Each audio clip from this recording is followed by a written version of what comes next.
Hey, what is going on, everybody?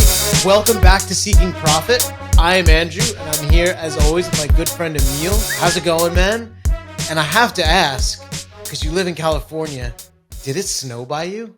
It didn't snow. We got a little bit of hail where we're at, but all the mountains surrounding Los Angeles, I don't even know if you can consider them mountains. They're more like large hills. They're covered in snow. Like they're all snow capped. It's amazing. Like driving down the freeway and seeing it's beautiful. I heard like snow happened, and because no one in California has any idea what to do, like the entire state just like closed. It's more like everyone just took out their phones, took video, uploaded it to Twitter, and they're like, oh my God, it's snow. What are we going to do? And then like SoCal Storm is hashtag SoCal Storm is trending. It's ridiculous. So I want to jump right into it because today we have our first guest. Popping the cherry, baby. There, I said it. I said it. I regret nothing. I regret nothing. That's right. You may know him as Jamie IF on Twitter. He's kind of a big deal. He's also on the Lasso team now. Jamie has built an enormous affiliate marketing business on his own, a large site portfolio, larger than I have the confidence to build. And he just has a lot of experience in marketing in general. So welcome to the show, Jamie. And I'm just curious, where does the IF come from? Because I know it's not the initials for your last name. I know, you know me, you know my government name. Scary stuff. No, so it's big shoes to come in and be the first guest. I didn't realize that. So thank you for putting me on the spot. No pressure. The IF, I graduated from uni. I was 22. This is in 2019. And I wanted to start a non-profit, but it's like a pseudo non-profit, as in like the business can make money, but you just can't give it to yourself. So they can be what they call a social enterprise. And I wanted at the time, I'd got some experience in my like internship here at uni after coming back from Paris for the first half, where I learned what SEO was. And I wanted to make a company that sold soup in particular to feed soup kitchens. And for everyone we sold, we gave one to a person in need. The initials of that company were IF, and basically was broke, ran out of money.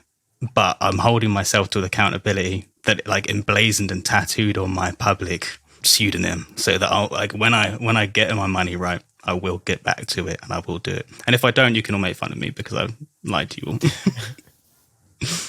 That is so cool. I love that so much.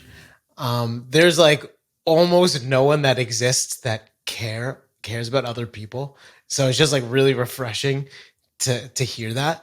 Right. We had a market stall and it had a huge logo, literally 4 by 8 foot. The logo, the brand, the IF at the market stall on Sundays. About 1 in 10 people noticed it and read. And that's like a key marketing insight. Like no one notices anything. Like you have to put this stuff in front of people. They have to be like tripping over it on the sidewalk. As a marketer, you think everyone has read your a million times and you're like, oh, I can't write this again or say this again. It's like no one's actually paying attention. Nobody cares. Nobody cares. Nobody cares. Nobody cares. So before we started, you were like, oh, we want to know like all of your salacious numbers.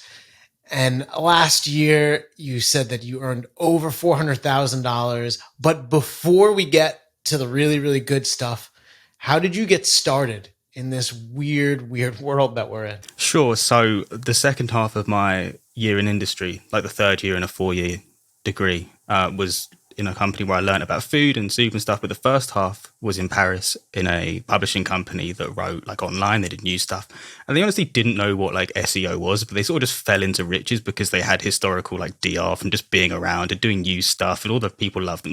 The thing that we'd love to all fall into. And so I kind of discovered with them because they were like, how do we have these pages that aren't the homepage to get more page views than the homepage? Because surely you go from the homepage to the pages within like so apparently you can go directly to those. And that was like a light bulb moment from this very out of touch legacy publisher.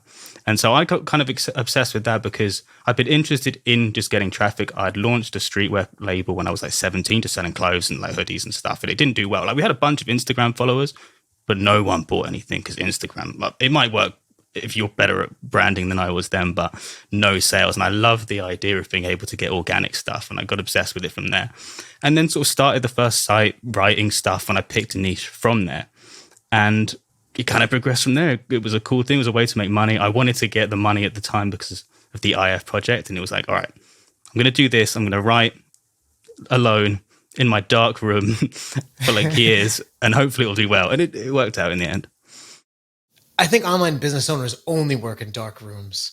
Like, I think it's a prerequisite. During the daylight, we're doing other things. We work in the dark of night. Especially Andrew. Andrew, you're always like, I just like to go into my room at night where no one's around and just code. Like, that is my favorite thing to do. It's my dream. Jamie, how many things did you do before you started the online business thing?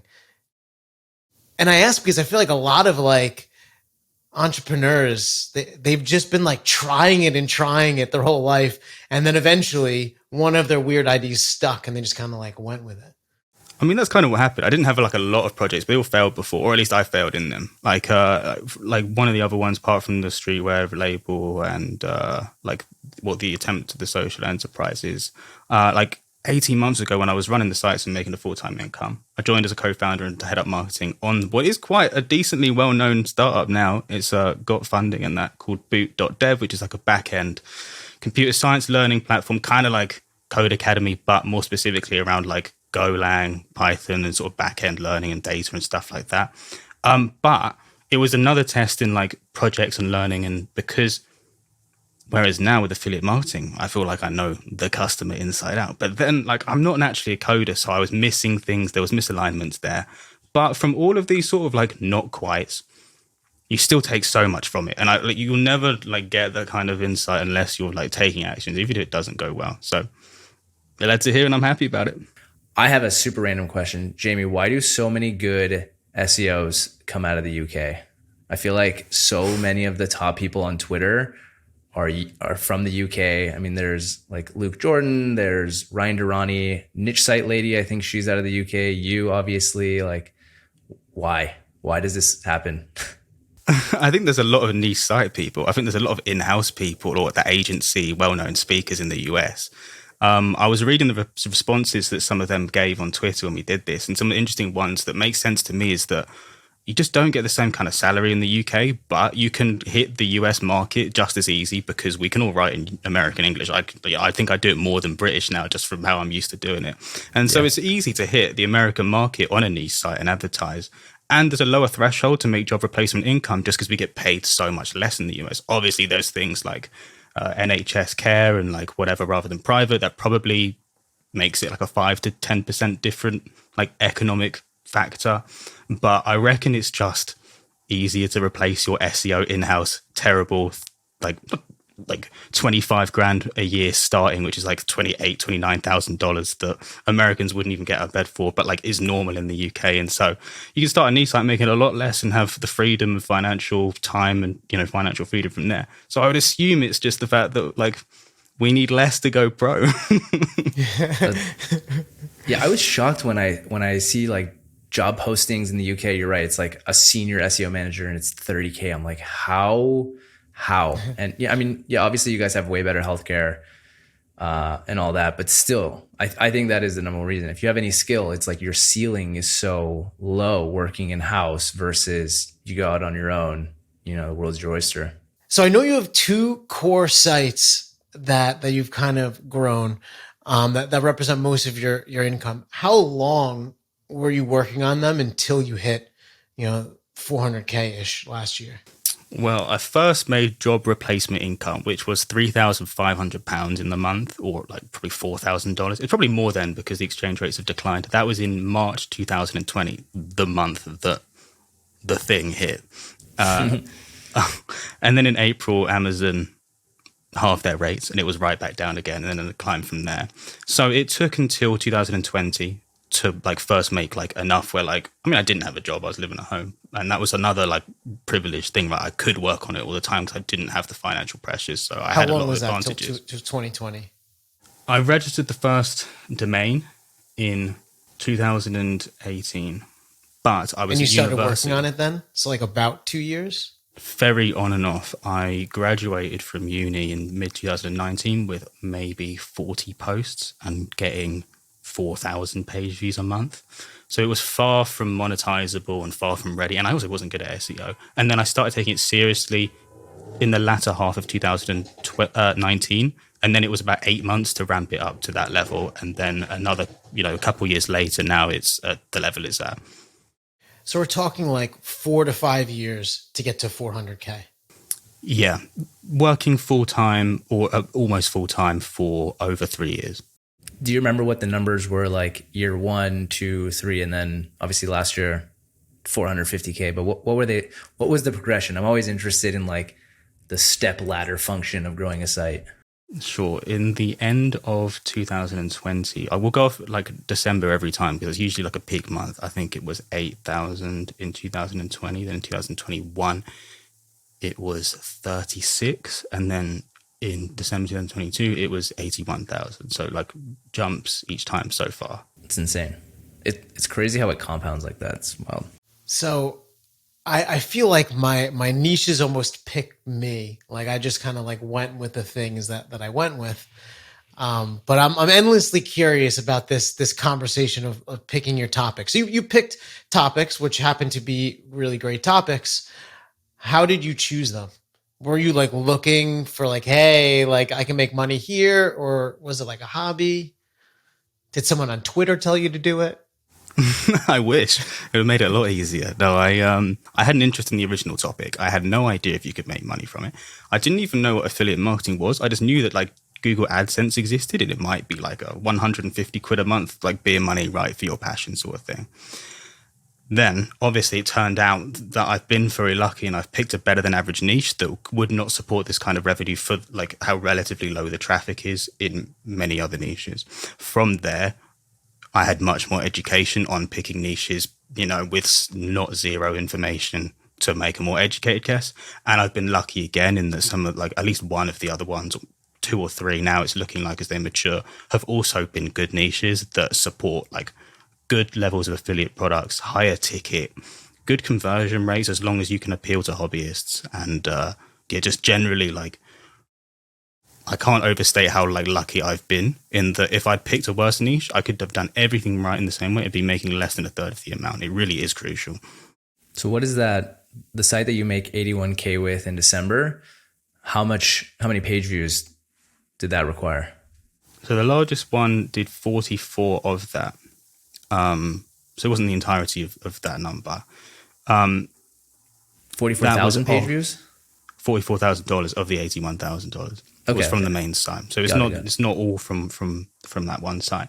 It was in the region of 275,000 to 300,000 pages in December. But that seasonality boosted as well. The usual will be low 200,000. So I think that brings out something interesting because I feel like you can get to 100, maybe even 200K a year through a niche and like not giving up and just kind of like getting at it.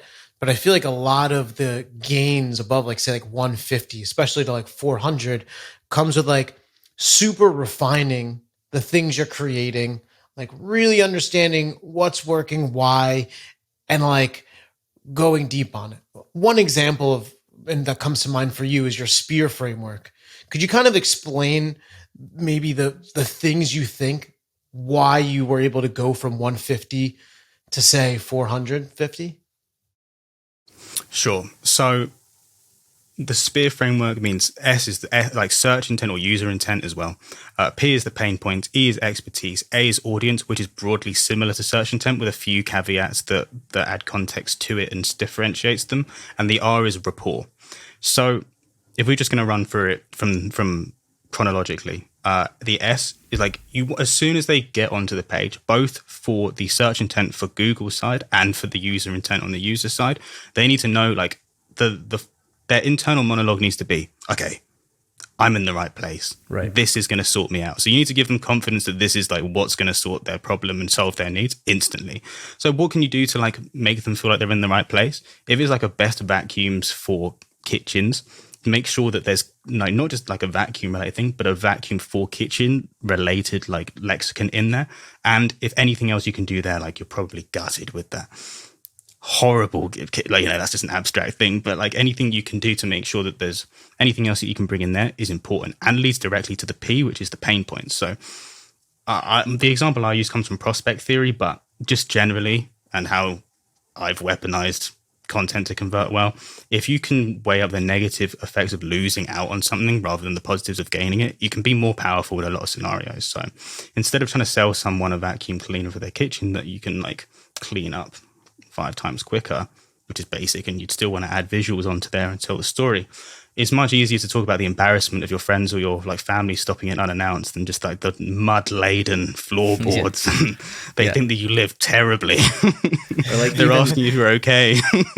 Yeah, like even Andrew and I, dude, like I vacuum my kitchen like every day because my kids eat so many snacks and like I feel it on my feet, like just crumbs and stuff. Like that's my pain for like vacuuming my kitchen.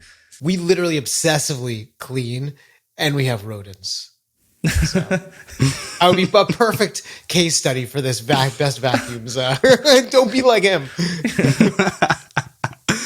But yeah, so like generally, if you can tell a story and make like what you want to avoid, I think a lot of people take action to avoid embarrassment, shame, and things more than they do to like look great. And there's different products do different things better, right? So different psychological makeup, but generally for more functional stuff, that's going to be a powerful way to go down. If you can get that instantly, then you can hook people in, especially when pain points done well take the position of like really strong visual imagery and storytelling. And if you can get someone to think like visually and imagine and daydream about something's going on, they're stuck to the page and they'll never leave.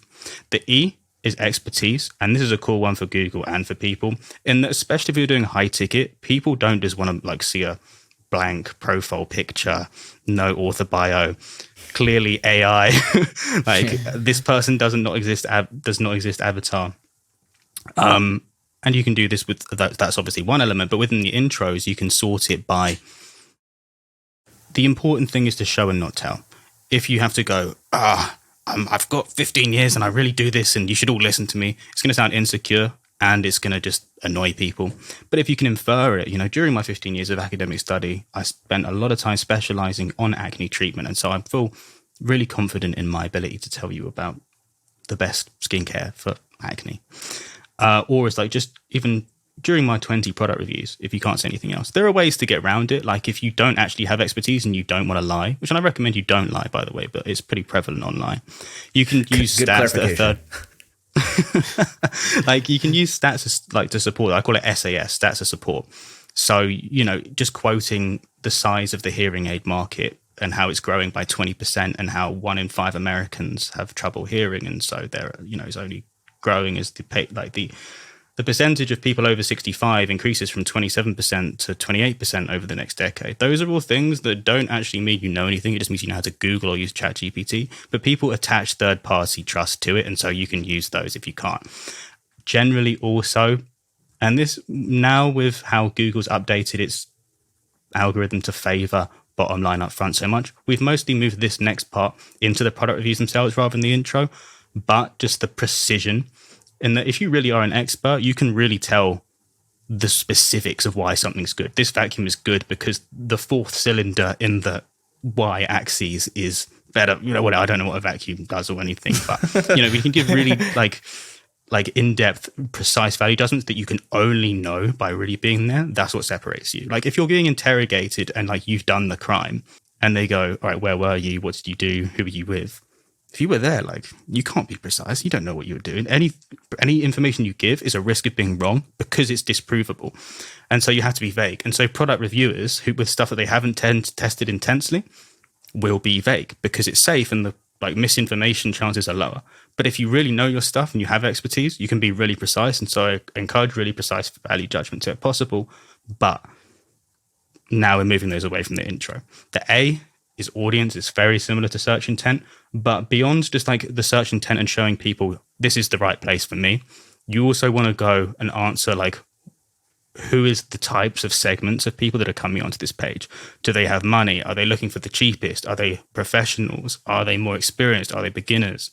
Are they Windows users? Are they Mac users? And then there's likely multiple segments, which informs how many how many products you compare, because you shouldn't have more products that you compare than there are segments, because you won't convert as well and you'll confuse people. But and asking those questions allows you to craft copy that is exactly for those types of people. How much money do they have? What kind of, any psychographics or demographics? And that's different from search intent, because you can tell someone they're in the right place without curating it to a demographic, but you can go deeper with the A. And the R is just to be likable. R is rapport.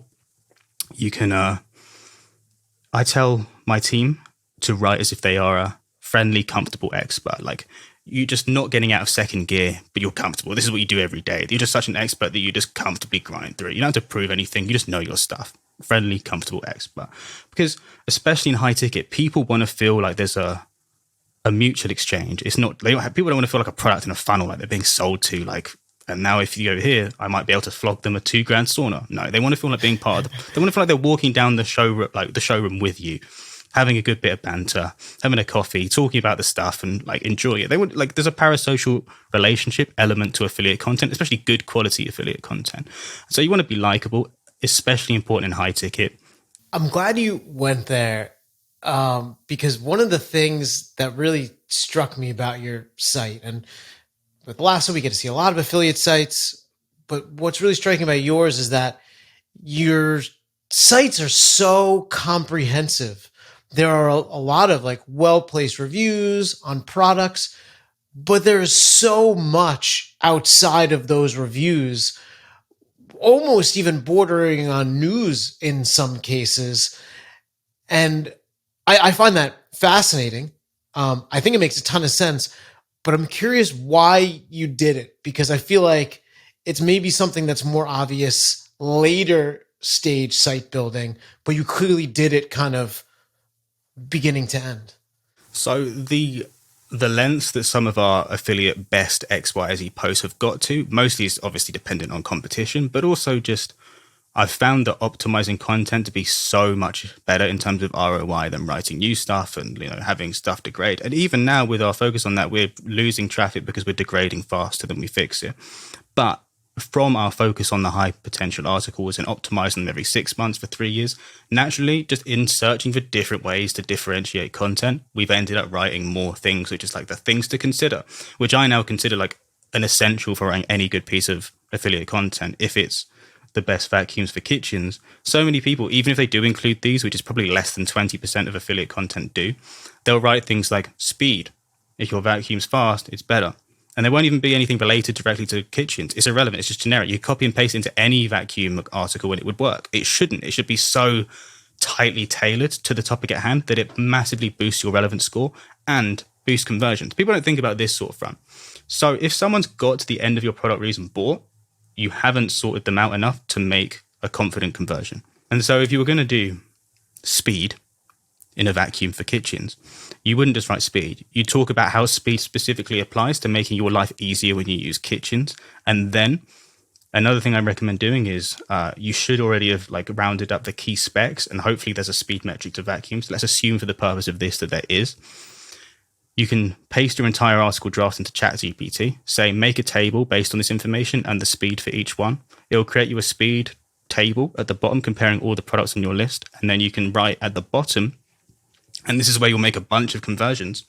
Based on if you prefer speed, we recommend XYZ because it's the fastest. And then you can tailor to each, retarget to each segment with the specific factor. Speed is probably not relevant for this article, but any niche site owner will know and should know what the relevant specs are for those ones. I've written about dynamic spec relativity for different articles if anyone wants to read that to learn more about how to find the most important things that triggers actions and stuff.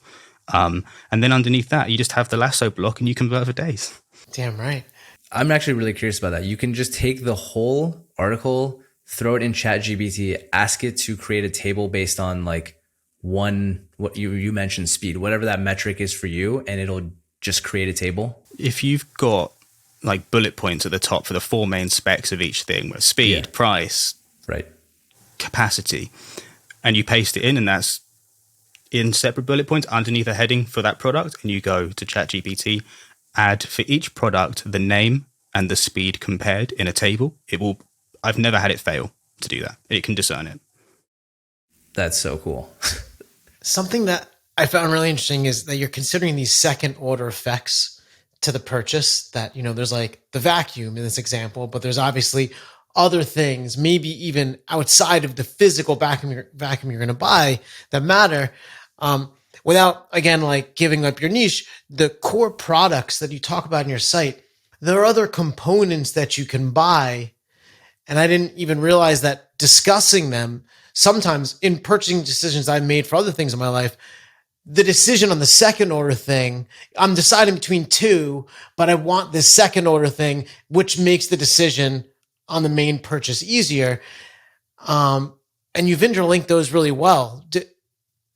You thought of that in advance, or just kind of happened and you assembled it and it was just wonderful after the fact? I doubt that we did it first time around on the first draft in 2019, but just in trying to make the content as high converting as possible, I think you naturally converge on anything that could affect the buying decision and trigger a response, or trigger, like in trying to give the customer the best experience, what makes their decision, what gives them the most clarity for that decision. And so if you're doing a laptop, and let's assume for the purpose of this that you can buy a kit that expands the size of your laptop screen. And so if you're umming and ahhing between two different products and they're around the same price and they're both a 13-inch laptop screen, let's say that like in discussing laptop size in there, you also give them the information that there's, this MacBook has a $200 edition. That means that you can upgrade it to a 17-inch thing. That might mean that changes their buying decision, triggers them to take action. They buy the kit and the thing, and you get credited for both, which is a useful thing because that might be a relevant thing that people are worried about. And so giving people information, and there's obviously upsells in that. There might be complementary gear and whatever beyond that. You might talk about the charging time being quicker on one laptop than another. And you can even halve that if you buy the super expensive whatever charger that's something else, which is good value and may increase your average order value. So there's synergies in there, if you like, which is the end goal of affiliate content. And that should be what passes product reviews. It hasn't in this case. We've still been hit, but that should, in theory, be helpful enough to get people to both convert well, convert for higher price things, and see your rankings ascend over time. You've been auditing getlasso.co and looking at the things that we put time into and why, and something that you've been mentioning a lot that I didn't really thought of, but I find really interesting, is cannibalization. And so the thought being, or where I was thinking is, if you're writing this article over here and you're writing another one that is similar, you're perhaps like building the wheel around your spoke. And so you're being more comprehensive, but you've looked at our content and you've deduced that our content is competing with itself. Can you explain what this means, what you look for, and why you would come to a conclusion like that? Sure. So in this particular set of 4 or 5 examples, I think when the content was first written, there were 2 divergent search intents. But over time, Google can change. And as soon as it converges, now we have a cannibalization problem because we have 2 articles targeting the search intent for one thing, even if they cover 2 different topics, which is interesting. You can tell by, in some cases, you'll never get on the first page, or I've never seen it, or if you do, you'll be 8th or 9th. But the biggest thing that I've been able to tell from my previous sites is when you rank 11th and 12th. Google knows that wants to rank one of them, but it won't put one of them on the first page, or one of them used to rank high and now both of them aren't going there because Google's confused and is hesitant to trust you with any high rankings. But in strange cases, it happened after one of the core updates back in October. We had one of our competitors that had randomly started taking the positions 1 and 3 for a lot of things. That's gone away now. And so if you see 2 on the first page or like on the top of the second, it's a key sign of cannibalization. Or if you just have similar content with similar URLs that isn't sufficiently differentiated in the H2s and beyond, that can be a sign of cannibalization. It all makes itself clear based on the keywords it did or did used to rank for in Google Search Console as well. So say you have 2 articles, say you've spent, I don't know, a couple $100 assembling each of them in terms of time and blah, blah, blah. And you've determined that they're cannibalizing each other. What do you do? Most of the ones from the audit I did a couple weeks ago on Lasso are a case of collate, redirect to the one that is most likely to win, give up on a shoulder term if it means like actually ranking for the main one that's going to deliver ROI, because it's just, we're poking the bear. In some cases with these, because some of them got off topic, you and other site owners might have the same issue. Often there might be 600-700 words that can form the spoke of a new article that might be 1,500 words when it's written as a standalone one, that can be its own one that you can peel off and be slightly different to a different search intent that isn't going to cause cannibalization issues. So it's not like you just have to bin half of it. Lots of the time they can become one more comprehensive, cohesive article. And if there is any direct repetition, then you just get rid of that and make it more concise. And sometimes bits of that can fall off and become their own different article and piece of real estate that supplements, and internal links and helps boost the entire mini cluster that you've got there. So it's no secret that we've stolen you onto the Lasso team. I was very excited for a few comments like, what a good get, or, like high five, Andrew, or whatever. But I think, in our discussions, it makes so much sense for both of us and all the things that will not be publicly discussed. I'm curious why you want to leave your business, which is, well, not like leave your business, you're still going to be doing it, but why you want to redirect your time from what is a wildly successful business into something else. Are you crazy? Yes, and also the following points. So, I love writing, I love editing, I love psychology, and I love dueling, but collaboratively with people, which I love doing in the content. I love taking people through and trying to create new ways of like building rapport and converting, and like the internet, like introverted version of sales, which is all fun and games, right? But it's 2-dimensional, and I love doing it. But it's not multifaceted in that it's content. Like there's a lot of fun mini subfacets and subclusters within it. But to do a wider range of things and to be part of something wider and larger and more 3-dimensional is just such a awesome opportunity, especially when it comes within affiliate marketing, when it comes with such a talented team. I'm so glad to have, since meeting you, Andrew, having met the awesome people that help make Lasso as powerful and loved as it is every day. And being able to work and do stuff within what I love still, and still getting to do what I love with affiliate marketing and the psychology, but also be in contact with more and more of our larger customers who are effective affiliates that know much more than I do. Talk with them, synergize with them, help them. It's such a nice thing to be able to help people get to new heights. And I think that's such a nice feeling that you don't like, you get, the immediate benefits in money for yourself, but it's not like, it's fulfilling, but it's so nice to help other people be the best version of themselves financially and otherwise.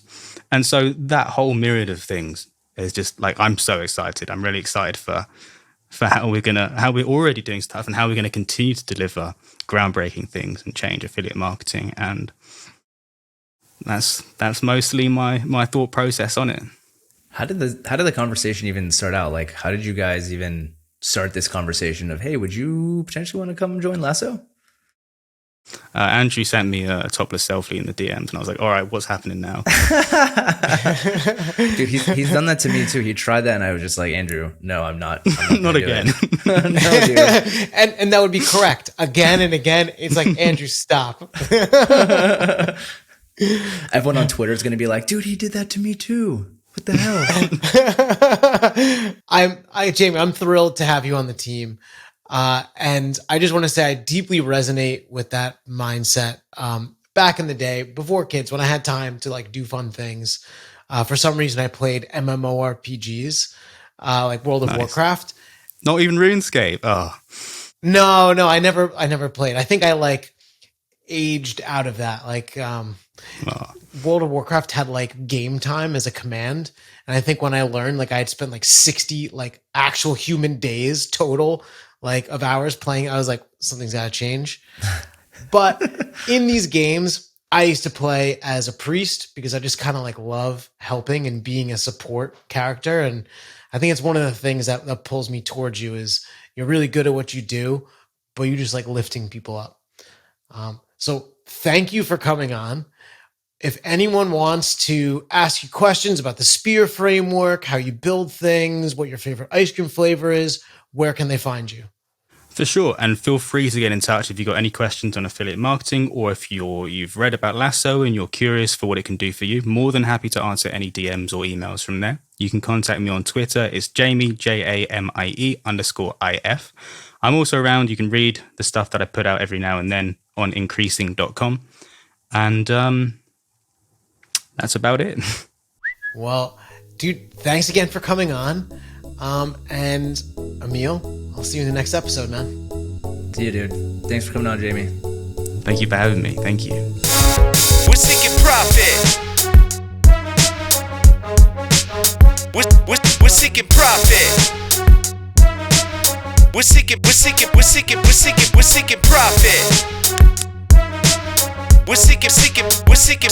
We're seeking profit.